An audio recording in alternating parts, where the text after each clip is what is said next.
Suatu ketika Malik bin Dinar rahimahullah ta'ala sedang berjalan di daerah Basrah. Ia pun melihat seorang hamba wanita dengan pakaian gemerlap berjalan dengan para pembantunya dengan penuh angkuh dan gaya, berlagak bagaikan hamba wanita milik para raja. Melihat hal itu, Malik rahmatullah alaih berteriak kepadanya, "Wahai hamba sahaya perempuan, apakah tuanmu akan menjualmu?" Hamba wanita itu sangat terkejut atas pertanyaan Malik rahmatullah alaih. Ia berkata dengan tersinggung, "Orang tua, coba kau ulangi kata-katamu itu." Malik rahmatullah alaih berkata, "Kukatakan, apakah tuanmu mau menjualmu?" Gadis itu berkata, "Seandainya ia menjualku, dapatkah seorang miskin sepertimu membayar hargaku?" Malik rahmatullah alaih berkata, "Tentu. Bahkan aku dapat membeli seorang hamba wanita yang lebih cantik darimu." Mendengar perkataan ini, ia tertawa dan mengatakan pada pelayan-pelayannya untuk memegang syekh dan membawanya menyertai mereka. Malik rahmatullah alaih dibawa oleh mereka ke rumah mereka. Setibanya di rumahnya, hamba itu menceritakan kepada tuannya semua yang terjadi antara dirinya dengan syekh.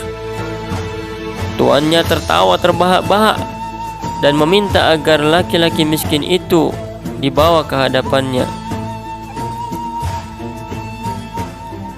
Begitu Malik rahmatullah alaih muncul di hadapannya, orang kaya itu diserang oleh rasa kagum. Tiba-tiba ia bertanya kepada syekh, "Apa yang kamu inginkan?" Syekh menjawab, "Aku ingin membeli hamba wanitamu." Orang kaya itu berkata, "Dapatkah kamu membayar harganya?" Syekh berkata, "Menurut perkiraanku, harganya hanya senilai 2 biji kurma." Mendengar ini, semua yang hadir tertawa. Orang kaya itu berkata, "Atas dasar apa kamu menentukan harga itu bagi wanita ini?" Syekh menjawab, "Jika hamba wanitamu itu tidak memakai wewangian, badannya mengeluarkan bau yang menjijikkan. Seandainya ia tidak menggosok giginya, akan keluar bau tidak enak dari mulutnya. Seandainya rambutnya tidak diminyaki dan disisiri, akan tumbuh kutu di rambutnya dan keluar bau busuk dari kepalanya. Seandainya umurnya bertambah sedikit saja, ia akan menjadi tua dan tidak menarik untuk dipandang. Ia mengalami haid, buang air kecil dan besar. Selalu keluar dari badannya segala macam kotoran seperti air ludah, ingus dan sebagainya. Ia ditimpa kesusahan dan musibah. Ia mementingkan diri sendiri, sehingga ketika ia menampakkan kecintaannya kepadamu, itu pun demi kepentingan pribadinya. Ia mengatakan sayang kepadamu karena ia mendapat kesenangan dan kenyamanan darimu.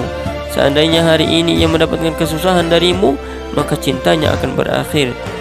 Ia tidak menepati janji, tidak setia dengan perkataannya, dan cintanya palsu.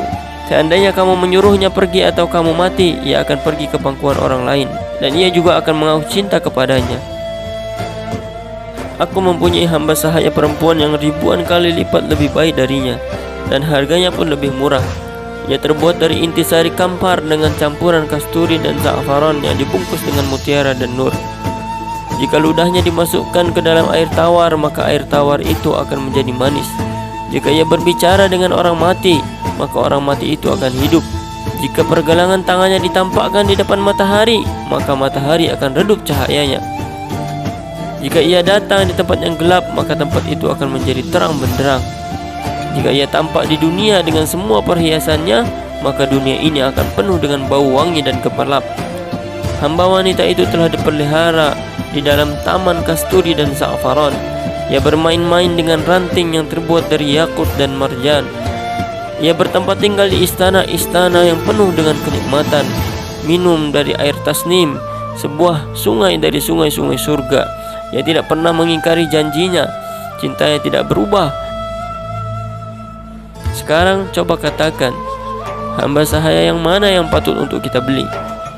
Semuanya menjawab, hamba sahaya yang engkau sebutkan itu. Syekh berkata, harga hamba sahaya perempuan itu ada di setiap waktu, di setiap zaman, dan dimiliki oleh setiap orang.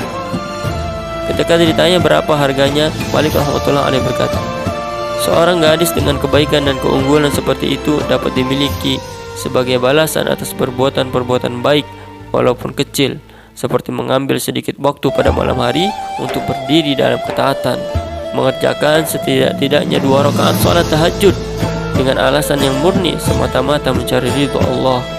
Bila engkau duduk untuk makan, ingatlah juga orang yang miskin dan ajaklah mereka menikmati makanan. Jadikanlah keinginanmu tunduk kepada yang diinginkan Allah. Singkirkanlah dari jalanmu segala sesuatu yang dapat membahayakan orang-orang yang berlalu di sana. Jalani kehidupan yang sederhana. Berpalinglah ke tempat yang abadi, yaitu akhirat.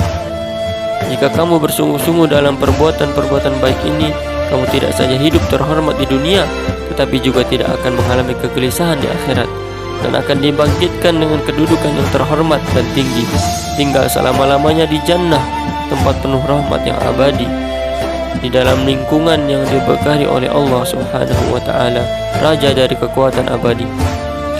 Mendengar semua ini, orang kaya itu berkata kepada hamba wanitanya, "Apakah engkau mendengar apa yang dikatakan Syekh?"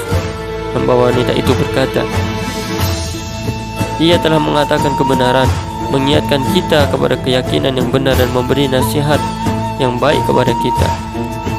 Orang kaya itu berkata, "Kalau begitu aku memerdekakanmu dan kuberikan kepadamu sejumlah harta sebagai bagian dari hadiahku." Ia memerdekakan semua hamba-hambanya dan menhadiahi mereka masing-masing sejumlah harta yang cukup banyak, dan menyedekahkan rumahnya dan semua yang ada di dalamnya di jalan Allah. Ia membuka pakaiannya yang mahal dan membalut tubuhnya dengan kain tirai kasar yang disobeknya dari pintu rumahnya.